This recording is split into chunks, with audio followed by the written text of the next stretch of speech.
The thing that gives me energy are the things that make me just really smile when I wake up in the morning and that I manage to carve out of my calendar to do for myself. It's this surfing of uncertainty that we all have to get used to doing. And it's one of the great things about living and helping other people be able to find the ways to surf uncertainty. And one of the things that I've learned and I really believe in is that, to some extent, it's okay to be an imposter. Our guest today is a damn good lawyer, quote unquote, a former public company operator and 5-time corporate secretary. She's an emerging technology veteran known for moving first of its kind things forward in consumer technology and consumer products good. And she has some very interesting perspectives on imposter syndrome, which we will unpack in our conversation today. So please welcome Ms. Delida Costin. Hi, Mary. Good to see you. Oh, great to see you as well. Thank you so much for carving out the time. Shall we dive right in? Let's do it. I'm excited. Yeah. So I hunch that I know the answers to these first two questions, but we want to hear it in your voice. So what gives you energy and what drains your energy? Yeah, I think I'm going to answer the second one first. The calendar that is completely uncontrolled is the thing that drains my energy. That is really hard when, I wake up and there are meetings and things in my inbox that are not necessarily my priority. And I let myself start to be driven by my calendar and my inbox. So that's the thing that's kind of tough. But on the flip side, the thing that gives me energy are the things that make me just really smile when I wake up in the morning and that I manage to carve out of my calendar to do for myself. And those things are really, really great. And there's a myriad of those types of activities that I'm sure will be excellent. Self-care, radical self-care, which you have sort of mastered over the years. You've gotten much, much better at it, much more deliberate about it. Yeah. Right. Bravo. And I know folks that are listening right now are nodding their heads and saying, yeah, I could use a little bit more of that, including yours truly. It's something that we all work towards, I think, in our lives. Definitely. Yes. So let's talk about your work. What do you love the most about your work? And what do you like least about your work? Yeah. So, right now I'm working with chief legal officers to shift the perception that their teams and their departments might have within a company from a perceived cost center to an indispensable member of the C-suite in the boardroom. And I love that work. It's part of a larger mission of mine, which is to help people go from where they are today to where they want to be. I think that's something that's really important. And one way that I do that is by helping chief legal officers really show up in the way that they want to show up. I mean, so much of our training as lawyers was spent mastering the technical aspect of the practice of law. And you can practice forever. That's part of the word, practice, practice, practice. But in doing that and keeping your head down on the things that are legally technical, you kind of lose sight of the other pieces of being an executive, which includes management and relationships and communication and influence and getting buy-in, all of those things that go to helping you lead your people to where they want to be, but also help your company go to where it wants to be.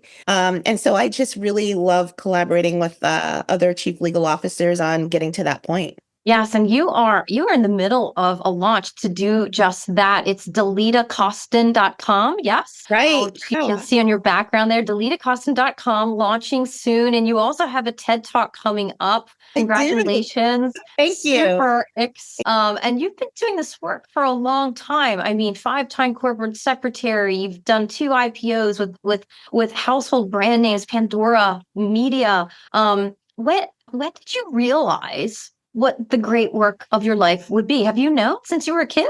In some ways you can say I did. I had a file box that I kept with me, a 3x5 index box. I don't know if you remember those metal boxes. And I used to watch television, after school specials and those things that you watch when you come home from school. And there used to be PSAs for the suicide hotline, or if you need help, call this. And I used to collect those because in a lot of ways, what I really wanted, even as a little kid, was for everything to be all right in the world. I wanted people to be all right. I wanted everything to just be okay. And it sort of hurt me as a little kid that wasn't the case. So even though, I grew up and I went and I became a corporate lawyer doing amazing work, there's always been this part of me that was trying to find ways to make everything okay in the world for other people.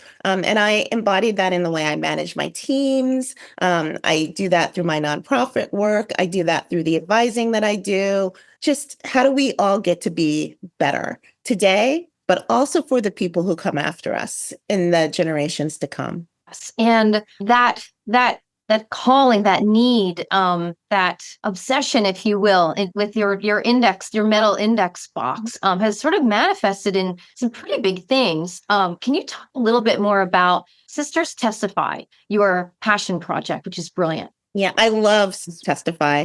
And one of the things that I'm so excited to do in the next few months is really kick that off and really just move forward with it in the way I want to. Sisters Testify is a project that I started to memorialize and celebrate and honor African American women in defense of ourselves. In 1991, 100 women signed a petition and an open letter that appeared in the New York Times and 7 other newspapers around the country. And what they were speaking out about, and I was a signatory, I was 21 years old at the time, but what we were speaking out about was the way Anita Hill was being treated during the confirmation hearings of Clarence Thomas, who's now a Supreme Court justice. And the history of how that unfolded is just so deep and amazing. But the treatment is the thing that really, I think, galvanized those 1,600 women. The folks who really started the petition, it was not me.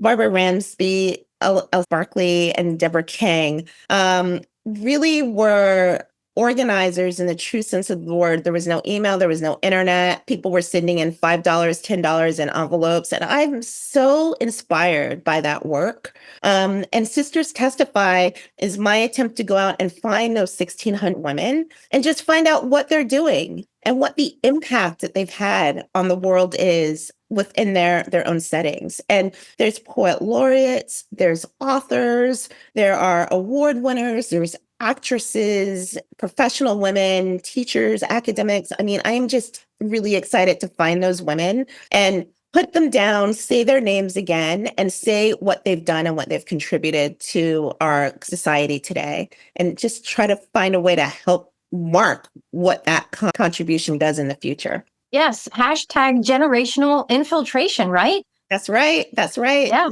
percent. So, my gosh, what a brave, bold move, and how impactful. Have you ever had any doubts or freak out moments about the great work of your life? Can you give us an example? I think that the freak out moments are the freak out moments that other people share. It's hard to shift to something new. And it's hard to take something from me out of my head and try to make it tangible, try to really dig into it and see it through so that the vision that I have in my head becomes true or morphs appropriately.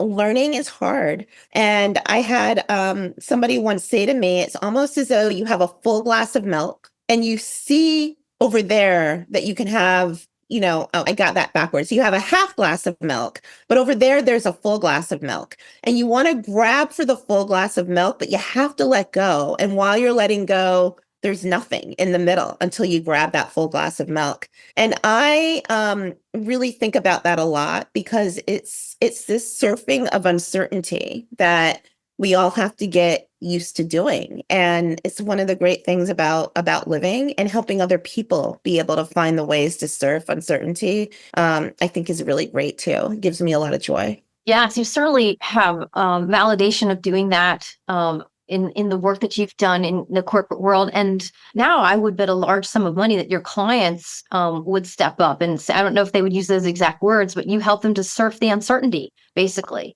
in legal jobs. Yeah, for sure. I love that word. So, yeah. So Delida Costin, how do you define success? Yeah, I've thought about that a lot. It's, I think that we're on tracks when we're young and we're told what success is. And what I've come to realize for me is that Success is really about the things that bring me joy, but the things that bring me joy are also the things that hopefully will bring other people joy. That's the impact I want to have. I want to do my part to make everything all right in the world. And I know now that it's not as easy as pulling out a 3x5 index card and handing it to a friend, trying to make a phone call for a friend. I know the interconnectedness of the world that we live in. But to the extent that I can try to make everything all right and help people get to where they want to be, that's the work that I'm gonna keep doing. Makes sense. And thank you for sharing that story about the metal index card box, because it really,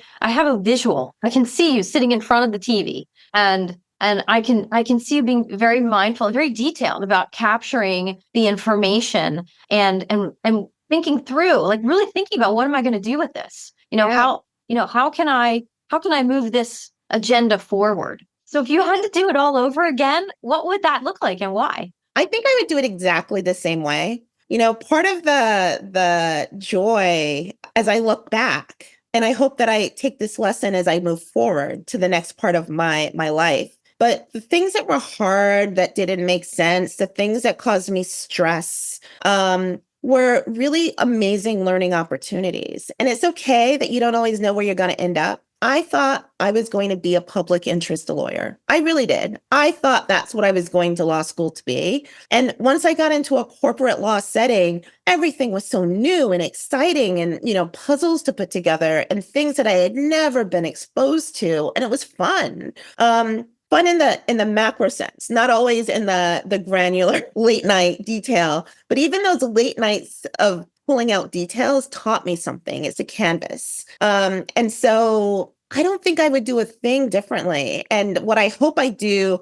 going forward is remember those lessons about it's okay not to know where you're going to go, because it's possible that a really beautiful thing is right around the corner that you can't even imagine. Yeah, it's great advice. Thank you. How about your superpower? Where do you feel you spent 10,000 hours honing your superpower?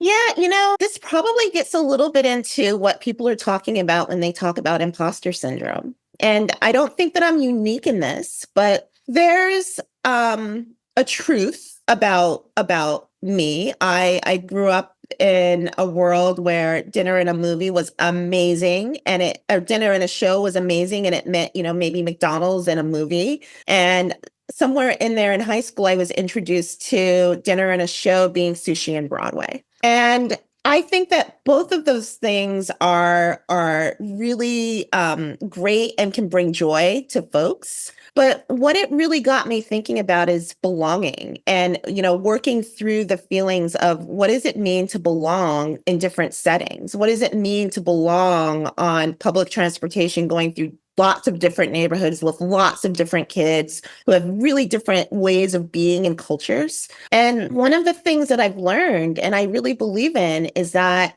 to some extent, it's okay to be an imposter. The world's not fair. There are systemic, structures out there that benefit some, don't benefit others. And that's just a fact of life. Now, one thing that we all can do is try to change those structures, which is why I applaud a lot of the work being done in DEIB and workplace belonging. But the other thing that we can all do is just figure out how to be an undercover agent in structures that don't necessarily want us to be there. We can be like Harriet Tubman. We can be like Oscar Schindler, and we can keep our eyes on the prize and not get caught up in all of the stuff and the language and the rationale for why we belong or don't belong. And we can just do our thing. And so my superpower is really thinking through and embodying and helping other people embody, like, how are you going to navigate the world when parts of the world just don't want you?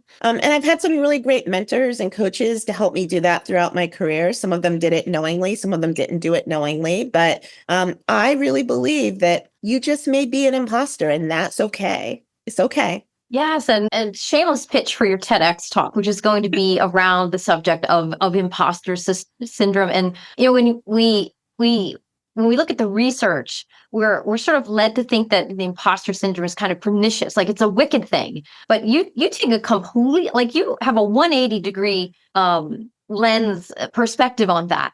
And I love that you're going to do a TEDx on it because I'm excited. it's a different way to look at imposter syndrome. Wonderful. So, Delita, is there anything you wish you were better at? Oh my goodness. So let me think. This might sound a little trite, but I just signed up to run a 15K in January. I wish I were better at motivating myself to run. But being fit is one of those things that, for so long was pushed off the calendar by other priorities. And now I'm putting it back onto the calendar for myself. And I wish that, in a lot of ways, I was just a little easier on myself. And, as I think about all of the things that I want to do, I'm so excited by so many different projects at this time in my life. I wish I gave myself a little bit more grace to be exactly where I am. And it's okay that things are not perfect. The point is, you got to take it one step at a time. Yeah, great advice to our younger selves. Yes.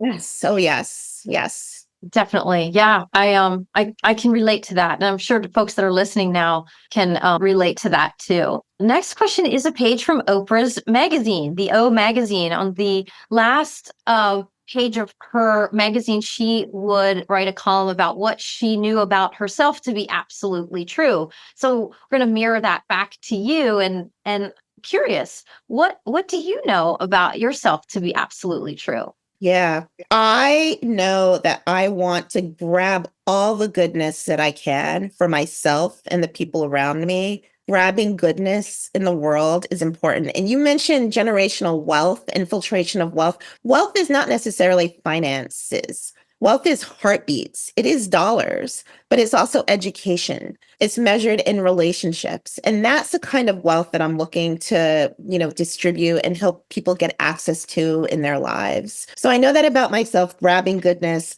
I also really want to do work and find people who want to do work, who are going to try to have a positive impact, not just today, but 7 generations into the future. I know that that's really true as well. And that's something that's really important. And, just kind of being comfortable with the uncertainty and surfing it. That's another thing that I know to be true about myself as well. But grabbing goodness and looking for the fun, that's important. And there's fun and good in everything, even the moments that are really hard. Yeah. Yeah. We talked a little bit about this when I had the pleasure of working with you on your brand manifesto, your purpose, your why, your hows, to really get you grounded. It's in your true north. Hey, excellent. Mine is too, sitting right on my desk. I look at it every morning. Right. Can you tell us a little bit about how that may have influenced what you know about yourself to be absolutely true? I think that the brand manifesto and the work we did together was amazing because what it did was it helped me find the through line between lots of different pieces of my life. So I love corporate law. I love governance. I love all of that kind of work because so much of what happens in corporate law and the industries where I've been is new and it's cutting edge. And I get to enable companies to go somewhere new. In my mind, before I started thinking about my brand manifesto, that felt very, very different from Sisters Testify. It felt very different from the work that I'm now doing with First Stars to help kids who are aging out of the foster care system find their footing as they move into adulthood. But what the brand manifesto has done is it's helped me find the through line and realize at the end of the day, I'm just still trying to grab goodness for myself and my community and my teams and my colleagues in a way that makes sense for where people are in their lives at that moment, where companies are in their lives at that moment. There's always a way to get closer to where you want to be. Yeah, I'd love to see you own that tagline, hashtag grab goodness, hashtag generational infiltration. I'd love to see you own both of those. I love it. I love it. Yeah, definitely. Your mouth. Yes, yes, you have to declare it, and so it shall be. So our next 2 questions, we need your advice, and then we're going to pause, and then we'll go to the very last bonus question. So we are curious as to a book. You could tell us a book that inspired you to behave or think differently. What do you recommend? I loved, and I'm a heavy reader. I'm an avid reader. I read so many books every year, every week. I'm a big reader, but one of the books that really changed my life and my perspective on the world was Isabel Wilkerson's The Warmth of Other Suns. And what I loved about that book is two things. The first is that she described a historical context for, what I knew to be true. I was living, and I'm a child, I'm a product of the Great Migration. And I knew that, and I understood it. I knew my family histories and the histories of my friends, but to see it written down in a book with all of that context around it was amazing. And the other thing that amazed me about Isabel Wilkerson is that she had a really different career. And she stopped and she said, I'm going to do this history project and I'm going to write about it. And that really gave me a vision for you don't have to keep doing the thing that you've done for the past bunch of years, even if you love it. You get to reach for something else that you might love too. And she really inspired me and gave me a vision of being able to do something different. Yes, I think a lot of us at this juncture in our careers are looking for permission to do that, Yeah. something that might be even, radically different than what we've been known for in the past. Yeah. And that's okay. It's okay. It's okay to not be known in that new thing. It's okay because hopefully you're not doing it to be known. Hopefully Right. you're doing it for the love and the benefits that it brings to you. It's in accordance with your values. And if you get known, that's great. That's great. Right. Yeah. And it's something that you can't not do. Like you have, it's a calling. Yeah, that's right. It's a clarion call. Yes. That's right. Definitely. Quote or motto. What is your favorite quote or motto and why? Yeah, I say this a lot to people. Value is not value unless it's valued is valued. And that's a quote by Brian Dyson, who I think is a former CEO of Coke. And I love that. And it comes up especially in my work with lawyers, in my work when I was a practicing lawyer, as I was managing my teams, because we get so sometimes caught up in what we think is important. How many contracts have I looked at? How many red lines have I done? How many emails have I answered? That kind of task-oriented metric, which is not the same as giving value to the marketplace in which we operate, which is a company when you're working in-house internally. And so figuring out what others are going to value is how you start to define how you should be organizing your calendar, what brings you joy, but also what other people will value. That's the give and the take of relationships within corporations and community. And I believe that when folks start to make that shift from kind of input metrics to output metrics, things get a little bit better and easier in terms of being able to get things done and be accountable. And we've talked about other hashtags that would be suitable. Hashtag good governance, hashtag build brilliance. And that's how you build brilliance as you think about the value. That's right. That's right. Think about the value, not just to yourself, but in every step of the ecosystem of what you're doing. Every stakeholder is what I'm doing, bringing value to all of those stakeholders. And if not, why not? It's okay, but why not? You have to kind of know that. Yeah, for sure. So we're going to pause here before we go to the last bonus question. Is there anything you would like to add? No, I'm just super excited to be able to continue to do this work. I love working with lawyers. I'm excited about my work with First Star, independent television service. We tell stories that matter out there in the world. We produce Independent Lens, and it's just so amazing to be around people who are, telling those kinds of stories and doing that kind of work. So I'm jazzed. I'm at a point in my life where I'm jazzed. Yeah, and you do a lot of work with High Power too. Can you talk a little bit more about that? Oh, High Power, those are my people. High Power, that is my tribe. Those are my people. High Power is a group of executive women who are looking to move from success to significance. And it's about 12 years old now. And when it was formed, I was one of the first members to join. When it was formed, we were realizing, we'd reached a certain level of success. What does success look like? Many of us had reached that level that people told us success was. And maybe we had more work to do in that arena, in those arenas, for sure. But we also knew that there was something more out there that we might want to explore. And High Power kind of pulled us all together. And it is an amazing group. We've got founders and CEOs and CFOs and entrepreneurs, people who have sold companies, people who have bought companies. I mean, it is just an amazing group of women, academics, nonprofit folks, compensation folks. Like it's a great network. And my first call when I need help. Yeah, makes sense.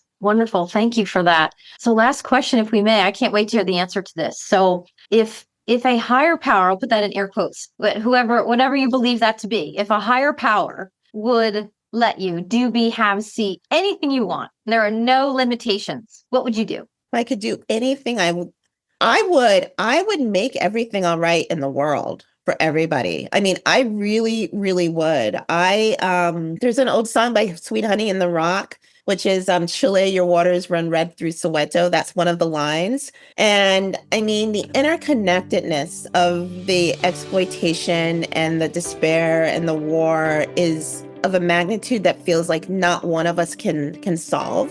I don't know how many wars are going on right now that just like make you cry. I would, if I could, just wipe all of that away and take us to the world of the Federation of Planets. I'd establish Starfleet and allow ways for people to find their purpose and still have adversity, because that's where we learn. We learn through hard moments, but not have things be just so full of despair and, cruelty to each other.